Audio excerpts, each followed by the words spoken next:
Hi form, good morning. ಎಲ್ಲರೂ ಹೇಗಿದ್ದೀರಾ? ಎಲ್ಲರೂ ಚೆನ್ನಾಗಿದ್ದೀರಾ ಅಂತ ಅಂದ್ಕೊಂಡಿದ್ದೀನಿ. ನಾನಂತೂ ತುಂಬ ಚೆನ್ನಾಗಿದ್ದೀನಿ. ನಮ್ಮ ಮನೆಯಲ್ಲಿ ಯಾವ ರೀತಿ ಧನ್ಯ ಪುಡಿ ಮಾಡ್ಕೋತಾರೆ ಅಂತ ನಿಮಗೂ ತಿಳಿಸೋಣ ಅಂತ ಈ ವಿಡಿಯೋ ಮಾಡ್ತಾಯಿದ್ದೀನಿ. ನಮ್ಮಮ್ಮ ಮಾಡ್ಕೋತಾ ಇದ್ದರು, ಹಂಗೆ ನಾನು ಈ ವಿಡಿಯೋ ಮಾಡಿಕೊಂಡೆ. ನಿಮ್ಮ ಮನೇಲಿ ಯಾವ ರೀತಿ ಮಾಡ್ತೀರಾ ಅಂತ ನನಗೆ ಗೊತ್ತಿಲ್ಲ. ಕೆಲವರು ಜಾಸ್ತಿ ಮಸಾಲೆ ಐಟಮ್ ಎಲ್ಲ ಹಾಕ್ಕೋತಾರೆ, ಲವಂಗ ಚಕ್ಕೆ ಎಲ್ಲ. ನಾವು ಸಿಂಪಲ್ಲಾಗಿ ನಮ್ಮ ಮನೇಲಿ ಮಾಡ್ಕೋತಾರೆ. ನಾವು ವೆಜಿಟೇರಿಯನ್ ಆಗಿರೋದ್ರಿಂದ ಸಿಂಪಲ್ಲಾಗಿ ಮಾಡ್ಕೋತೀವಿ. ಕೆಲವರು ಸಪ್ರೇಟ್ ಮಾಡಿಸ್ತಾರೆ. ನಾವು ಸಪ್ರೇಟ್ ಸಾಂಬಾರು ಪುಡಿನೇ ಬೇರೆ, ಖಾರದ ಪುಡಿನೇ ಬೇರೆ ಮಾಡಿಸ್ಕೋತೀವಿ. ನಮ್ಮ ಮನೇಲಿ ಖಾರದ ಪುಡಿ ಇತ್ತು, ಸಾಂಬಾರು ಪುಡಿ ಖಾಲಿ ಆಗಿತ್ತು, ಅದಕ್ಕೋಸ್ಕರ ಮಾಡ್ಕೋತಾ ಇದ್ರು ಅಮ್ಮ. ಯಾವ ರೀತಿ ಮಾಡ್ಕೋತಾರೆ ಅಂತ ನೋಡಿ. ಪ್ಲೀಸ್ ಸಬ್ಸ್ಕ್ರೈಬ್ ಮಾಡ್ಕೊಳ್ಳಿ ವರ್ಷಿತಾ ಮೋಹನ್ ಯೂಟ್ಯೂಬ್ ಚಾನಲ್ನ. ಬನ್ನಿ ಆಗಿದ್ರೆ ವಿಡಿಯೋ ಸ್ಟಾರ್ಟ್ ಮಾಡೋಣ. ನಮ್ಮಮ್ಮ ಇಲ್ಲಿ 2 kg ಧನ್ಯ ತೊಗೊಂಡಿದ್ದಾರೆ.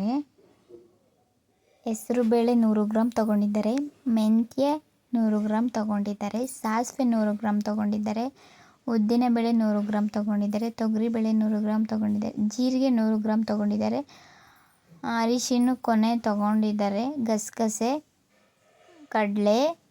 ನೆಕ್ಸ್ಟು ನಮ್ಮಮ್ಮ ಧನ್ಯ ಹುರಿತಾ ಇದ್ದಾರೆ, ನೋಡ್ತಾ ಇದ್ದೀರಲ್ವ. ನೆಕ್ಸ್ಟು ಕರಿಬೇವು ಹುರ್ಕೋತಾ ಇದ್ದಾರೆ. ಧನ್ಯ ಹುರಿತಾ ಇದ್ದಾರೆ ನಮ್ಮಮ್ಮ. ಒಂದೊಂದಾಗಿ ಈಗ ಹುರಿತಾರೆ, ಅದನ್ನು ತೋರಿಸ್ತೀನಿ ನೋಡಿ. ನಿಮ್ಮ ಮನೇಲಿ ಯಾವ ರೀತಿ ಮಾಡ್ಕೋತೀರಾ ಅಂತ ಪ್ಲೀಸ್ ಕಮೆಂಟ್ ಮಾಡಿ. ನಮ್ಮ ಮನೇಲಿ ಇದೇ ಥರ ಸಿಂಪಲಾಗಿ ಮಾಡ್ಕೊತೀವಿ. ನೆಕ್ಸ್ಟು ಸಾಸಿವೆ ಹುರಿತಾ ಇದೆ ನಮ್ಮಮ್ಮ. 100 ಗ್ರಾಮ್ ತೊಗೊಂಡಿದ್ರಲ್ಲ, ಅದನ್ನು ಚಟಪಟ ಅಂತ ಫ್ರೈ ಆದರೆ ಸಾಕು. ನೆಕ್ಸ್ಟು ನಮ್ಮಮ್ಮ ಜೀರಿಗೆ ಹುರ್ಕೋತಾ ಇದ್ದಾರೆ. ಜೀರಿಗೆ ಸ್ವಲ್ಪ ಘಮ ಬರಬೇಕು. ಜೀರಿಗೆ ಸ್ಮೆಲ್ ಘಮ ಘಮ ಅಂದರೆ ಎಷ್ಟು ಚೆನ್ನಾಗಿರುತ್ತೆ ಅಲ್ವಾ. ನಂಗೆ ಆ ಫ್ಲೇವರ್ ಇಷ್ಟ ನೋಡಿ. ಇದನ್ನು ಹಾಕೋತಾ ಇದ್ದಾರೆ. ನಮ್ಮನೇಲಿ ಸಿಂಪಲ್ಲಾಗಿ ಈ ರೀತಿ ಮಾಡ್ಕೋತಾರೆ. ನೆಕ್ಸ್ಟು ತೊಗರಿ ಬೇಳೆ ಹಾಕ್ಕೊತ ಇದೆ ನಮ್ಮಮ್ಮ. ಅದು 100 ಗ್ರಾಮ್ ಏನೋ ತೊಗೊಂಡಿದ್ದಾರೆ. ಅದನ್ನು ಹುರಿದಿದ್ದಾಯಿತು, ಹಾಕೋತಾ ಇದ್ದಾರೆ. ನೆಕ್ಸ್ಟು ನಮ್ಮಮ್ಮ ನೋಡಿ ಎಲ್ಲ ಹಾಕೋತಾ ಇದ್ದಾರೆ. ನೆಕ್ಸ್ಟ್ ಹೆಸರು ಬೇಳೆ ಹುರಿತಾ ಇದೆ ನಮ್ಮಮ್ಮ. ಹೆಸರು ಬೇಳೆನೂ ಸ್ವಲ್ಪ ಕೆಂಪು ಆಗಬೇಕು ಕಲರು. ನೆಕ್ಸ್ಟ್ ಉದ್ದಿನ ಬೇಳೆ ಹುರ್ಕೊಳ್ಳೋಣ. ಹುರಿತಾ ಇದೆ ನೋಡಿ ನಮ್ಮಮ್ಮ. ಮಾಡ್ಕೋತಾ ಇರಲಿಲ್ಲ, ಕೆಲವ್ರಿಗೆ ಹೆಲ್ಪ್ಫುಲ್ ಆಗ್ಬೋದು. ಕೆಲವ್ರ ಮನೇಲಿ ಒಂಥರ ಮಾಡ್ತಾರಲ್ವ, ಅದಕ್ಕೋಸ್ಕರ ಈ ವಿಡಿಯೋ ಮಾಡಿಕೊಂಡೆ ಅಷ್ಟೆ. ನೆಕ್ಸ್ಟು ಮೆಂತ್ಯ ಹುರಿತಾ ಇದೆ ನಮ್ಮಮ್ಮ. ಮೆಂತ್ಯನೂ ಸ್ವಲ್ಪ ಕಡಿಮೆ ಉರಿ ಇಟ್ಕೊಂಡು ಹುರ್ಕೊಳ್ಳಿ, ಇಲ್ಲಾಂದರೆ ಸೀದೋಗೋ ಚಾನ್ಸಸ್ ತುಂಬ ಇರುತ್ತೆ. ಎಲ್ಲ ಐಟಮ್ ಹುರಿಬೇಕಾದ್ರೆ ಕೇರ್ಫುಲ್ಲಾಗಿ ಹುರಿಬೇಕು. ಸ್ವಲ್ಪ ಹೆಸರು ಬೇಳೆ ಅಲ್ಲಿ ಮಿಕ್ಕಿತ್ತು, ಅದನ್ನು ಹುರಿದಾಕ್ತು. ನೆಕ್ಸ್ಟು ಅಕ್ಕಿ ಹುರಿದು ಹಾಕ್ತಿದ್ದಾರೆ. ನೀವೆಲ್ಲ ಅಕ್ಕಿ ಎಲ್ಲ ಆ್ಯಡ್ ಮಾಡ್ತೀರಾ? ಎಂದರೆ ಸಖತ್ತಾಗಿ ಬಂದಿತ್ತು ಸಾಂಬಾರು ಪುಡಿ ಟೇಸ್ಟ್ ಅಂತೂ. ನೋಡಿದ್ರಲ್ವ, ಅಕ್ಕಿ ಹುರಿದು ಹಾಕೊಂತು. ಅಕ್ಕಿನ ಹುರಿದು ಹಾಕೊಂಡಾದ್ಮೇಲೆ ಗಸಗಸೆ ಹುರಿದು ಹಾಕೋತಾ ಇದೆ ನೋಡಿ. ಗಸಗಸೆ ಹುರಿದಿದೆ, ಕೆಂಪುಗಾದರೆ. ಗಸಗಸೆ ರೇಟ್ ಏನೋ ಎಷ್ಟೊಂದು ಆಗಿಬಿಟ್ಟಿದೆ,